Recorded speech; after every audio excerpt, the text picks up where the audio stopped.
Hi, my name's Andy and I'm one of the lecturers, the automotive lecturers down at Unitech in Auckland, New Zealand.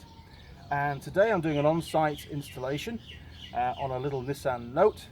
This is a parallel import vehicle and as a result the radio, which is very common in New Zealand, we get lots of these kind of cars, the imports, the radio frequency doesn't match the frequency of the radio stations in New Zealand. So an easy fix, rather than ripping out the whole radio and having to buy a new unit, is to grab one of these. This is called a band expander. This is a generic one with a standard plug on there, and we'll look at that in more detail a bit later on. But some radios do have very different specific manufacturer plugs, so it's important that you get the band expander that's listed for your vehicle. Okay, so the first job is to take off the cowl. On this particular car, the cowl is just a clip which just clicks into place. There's no screws required. On older vehicles, there's often some really hidden screws hidden away that you need to remove. If in doubt, if you try and force it and it doesn't want to come off, then chances are there's still a few more screws hiding away there. So get a torch and have a little look around. Once you've got the radio unit exposed, we need to get to the back of the unit to get to where the aerial plug socket is. So I've got a few screws to remove now to take these units out of the cradle, and then we'll have a look and see what's going on. Okay, so the first job is to remove these posi screws. And again, the right size screwdriver is critical for this. We don't want to be chewing the heads up.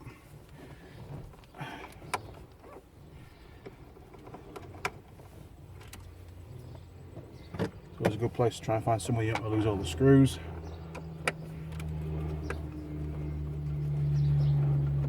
I'm sure many of you have already removed your radios out of various cars over the years. Every car is different. Just got to have a look and see how it's done. Take your time. Remember, see here, look on this one, there's a couple of earth straps. Make sure you put those back on when you're finished, otherwise you're going to have problems. The radio's not going to work properly, it may not work at all. Or you might find it's cutting in and out as you're driving down the road, because it'd be earthing through a different point, maybe through a bracket that's not a permanent earth. Okay, so that's all 4 screws out. We should now be able to just pull the deck out. And what have we got? Let's have a look. Okay.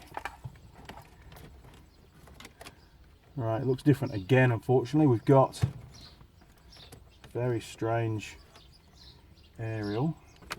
Well, I think I'll have to just pull the whole unit out and whiz down to the store and see what they've got.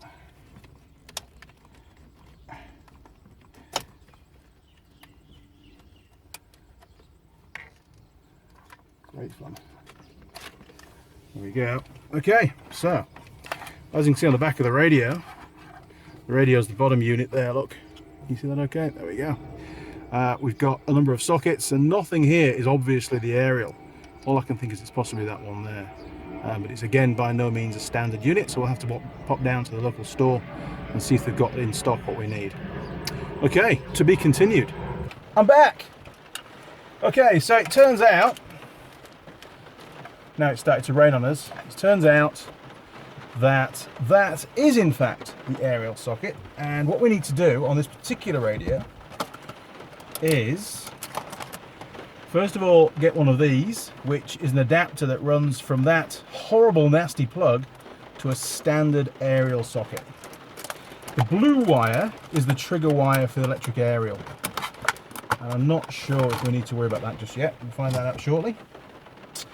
So all we do with that one is that plugs straight into there. Make sure it clicks all the way. Yeah, we're all the way in, and that now gives us a standard plug socket for a standard aerial. This is the band expander, so we can now plug that into the radio. I don't know if you can see that or not. So that's the band expander plugged in, and the red wire is, we have to give that a 12 volt feed, and they'll be definitely in there somewhere, and we'll use a multimeter to find the 12 volt feed when the ignition's turned on. We don't want it on permanent, otherwise it would be another drain on the battery when the car's not in use. So we're going to find an ignition live and we'll plumb that in. The draw that this band expander uses is something crazily small, like 0.012 of an amp, so it's minuscule. We don't need to worry about the fact that is that circuit that we're plumbing this into sufficiently fused? Is it going to give us, is it going to pop the fuse basically that's in there now? The answer to that is no, it's a tiny amount. But what I've just realised, taking out the packaging, is we now need another adapter to go from the band expander back to the socket there. Problem. So I'm going to have to go back to Repco, which is where I got these very, very helpful chaps, where I got these bits and pieces from, and get one more piece to make it work. How annoying is that? Okay, so I'm back. Horrible day. Right, we've now got everything we need. Lots of different stores later. We've got the female square oblique kind of socket, which is now hopefully going to plug onto, there we go, the loom. That then takes us to the band expander, and I've gone for a 14 megahertz band expander, and then this will plug into, he says with complete confidence, the back of the other adapter, the second adapter, which then is out the back of the radio. Ta-da! Okay, in addition, we have a blue wire coming out of the back of the radio from the adapter upstream of the band expander, and a blue wire downstream of the band expander. Those need to be connected, otherwise the automatic aerial, the motor for the electric aerial, isn't going to operate. That's the trigger wire for the relay that runs that motor. So we need to do that. We've got to connect those up, and the red wire out of the band expander needs to be connected to an ignition live, not a permanent live. The wires over a long period of time, it's going to add to the parasitic drain on the battery. Far better to put it on an ignition live. But one of the ignition lives which works on accessories and not ignition on. Otherwise, you won't be able to listen to the radio unless the ignition is fully on. So the accessories circuit. And I'll show you how to piggyback that onto an existing wire using what we call a Scotch lock. Very useful in dry environments, no good for outside or for trailers because they're not waterproof.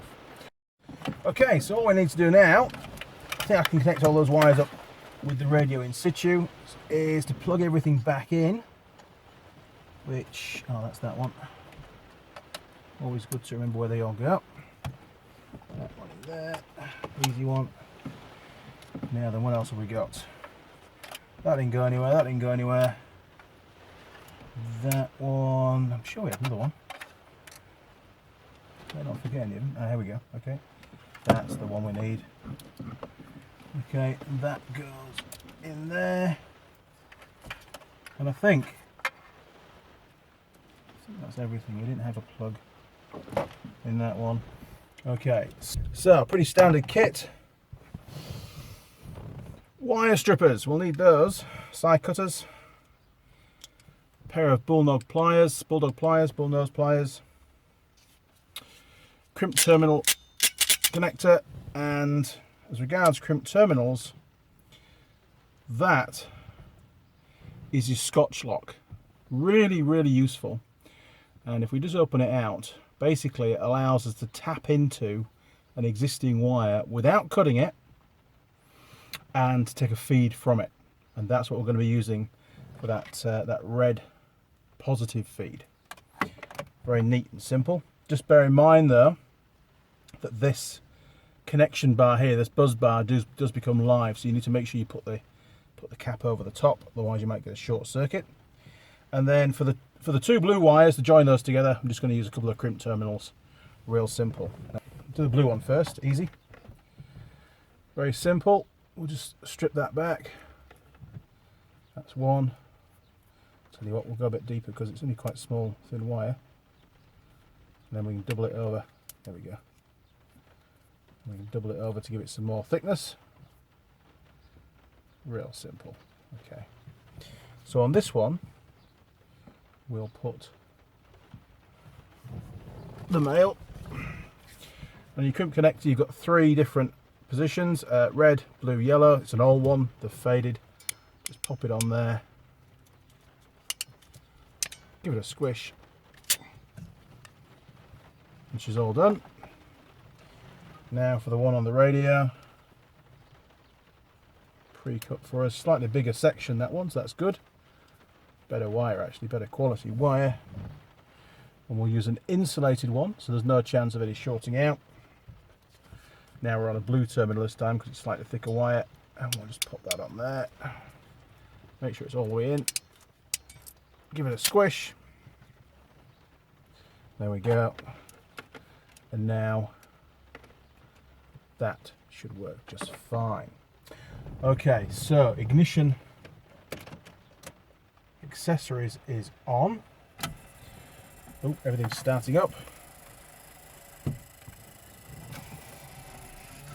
Okay, so if we just voltmeter on DC volts, what we're looking for now is an accessories live. We don't want an ignition live, we don't want a permanent live. We need an accessories live. So, earth for the black one. I'll have to hold that, I think. Is there. Now, what have we got? We've got lots and lots of yellows. Yellows are usually permanent live. Okay. Battery, yeah. Accessory, red. Excellent. So if we tap into the back of there, we should get 12. Okay, so there you go, 12 volts. We'll turn the ignition now off, and that drops to 0. That's what we want. So we need to tap into that red wire. It's a busy wire, there's a lot going on. It's going to get a little bit busier.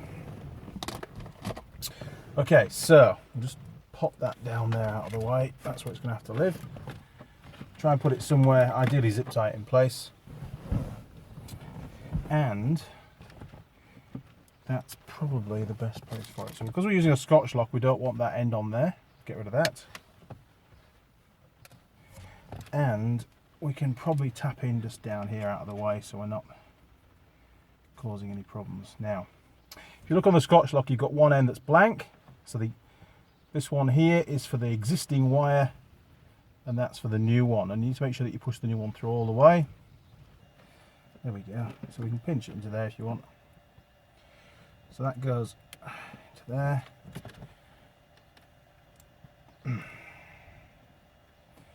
That goes through. Yeah, we're all the way. That's good. And then we get the bullnose pliers. Give it a crimp. And we just need to double check that we've got the 12 volt supply onto that wire. And to do that, just go onto the buzz rail, to earth. Oh.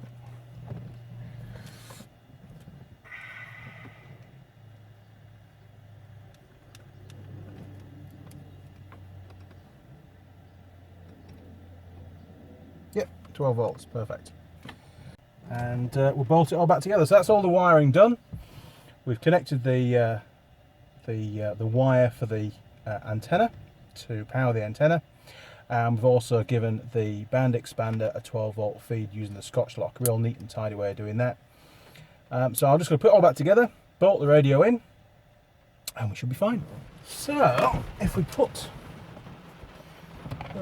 those earths back on, should be able to test it with that.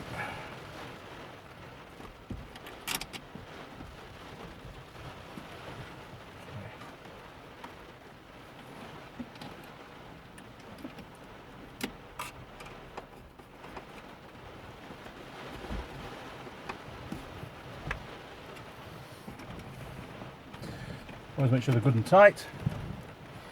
Okay, so ignition on.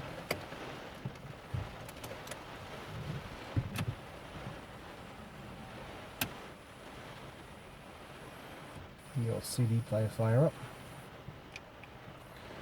Alright, so FM.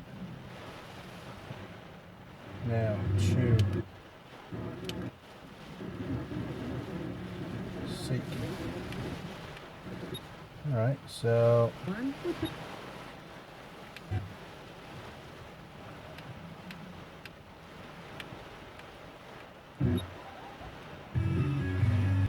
save that on number 1. There we go. So professional.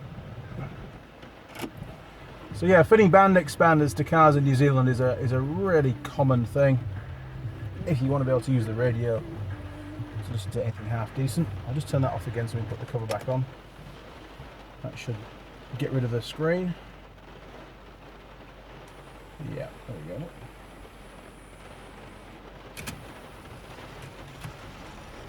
Cool. Okay, so all that's left to do now. Okay.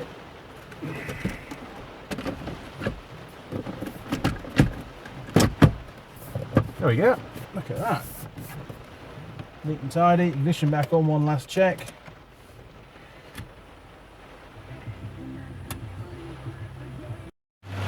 So, Neri, tell me, what's working? The radio.